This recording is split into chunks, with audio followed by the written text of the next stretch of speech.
WrestleMania, Coachman. I'll tell you in a second what's going to go down, kid. It's scheduled for one fall.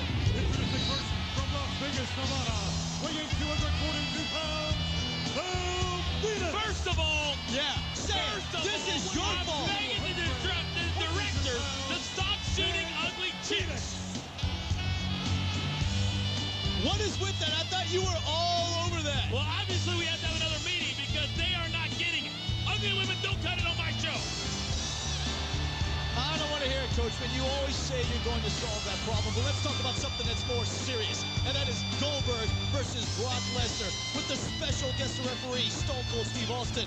How do you think the Texas Rattlesnake is going to call this thing? Now, if you think for a second that Stone Cold Steve Austin is going to walk into WrestleMania, like he said last week on Raw, call it right down the middle. He is. You're crazy. You're crazy. Stone Cold has never done one thing he said he was going to do, with the exception of going to SmackDown and getting his ATV back. I thought that Stone Cold Steve Austin said that, well, he was going to put the stunner on you, and he ended up putting a stunner on. I'm scooting away. Funny. I'm scooting away. Like you've ever been in the way of Stone Cold Steve Austin. Like you've ever put yourself in harm's way. Wait. I don't think Coachman has anything to brag about getting the Stone Cold Stunner from the Texas Rattlesnake. I know you weren't feeling too good after that. And look at that, you got the smirk on your face going, you know what, Lloyd, I hate to admit it, but you're right. I wish I never would have got the stunner, but look at Val Venis. Oh, nice takedown there. Oh, nice takedown there by Kid Phoenix, though. You know, Val Venis, I was talking to Val earlier today, not exactly in a great mood. After losing that tag team title match last week, Val Venis will not be a part of WrestleMania 20. The Dudley Boys now will be as a part of that Fatal 4-Way in Madison Square Garden. That's right, along with Garrison Cade and Mark Jindrak. You mentioned the Dudley Boys, and it's going to be something else. You talk about a true competition. That's what's going to happen in that Fatal 4-Way elimination match. Well, it's an opportunity for two young teams and the Dudley Boys to take out RVD and Booker T. Who do you favor? Who do you favor? Do you have a lot of resistance? Do you like RVD and Booker T, the Dudley Boys? As much as I hate to admit it, we are in New York City, the backyard of the Dudley Boys. This is a dream come true. And for them to perform in Madison Square Garden on the biggest stage in the business, I've got to give the advantage to two guys that I absolutely despise in Bubba Ray and Devon. Well, you know what? You mentioned a dream come true. I know one person that maybe thought he was dreaming at one point, and that's that monster Kane, but it's not a dream. The dead man will rise at WrestleMania. You're right, it's not a dream. It's going to become a reality. And all the weird things that have been going down, the earthquakes, the rain, the lightning, the dead will rise again. Did you see the ring levitating? Did you? Hello, I was there. Oh. I was there. All right. Did you see Kane with the coffin?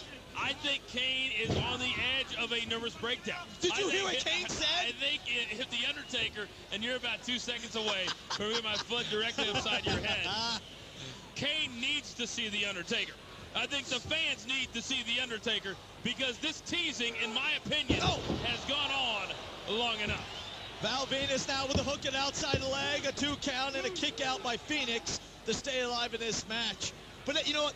That's just one of the great matches that's going to take place at WrestleMania 20. That's why we're saying that this is going to be the greatest WrestleMania of all time, the biggest event ever in sports entertainment history, period. I think there's going to be a whole lot of surprises, not only in the matches, but everything else surrounding the entire weekend.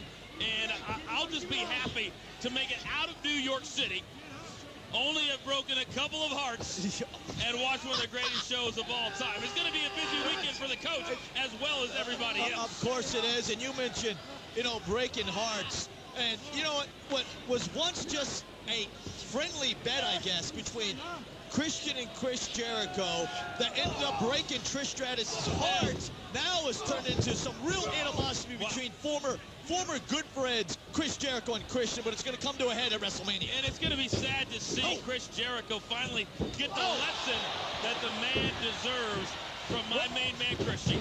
Look at that takedown there by Phoenix. What do you mean, what lesson? Well, Christian, what a coward Christian was this past week with a sneak attack on Y2J.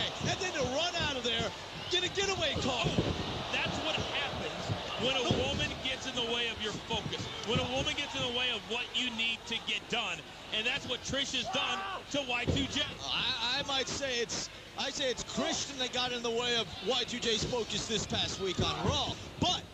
But there is no sneak attacks. Oh. There is no getaway car. This one might be over. This I may think be you're a right. huge upset. Maybe this is a prelude to WrestleMania, but no, when you were mentioning upsets just a minute ago. But there's no more sneak attacks. There's no more getaway car. Guess what? It's one-on-one competition inside the squared circle. Y2J versus Christian at WrestleMania. It's going to be terrific, and we could go on. Oh, how about that impact just then? The crowd feeling the impact, and now Venis climb into the top rope. I'll let you call it, Coachman. WrestleMania week, call it, call it. The money shot. Hook it on, 2, 3, victory. In our world, it doesn't get any better than the money shot. You see all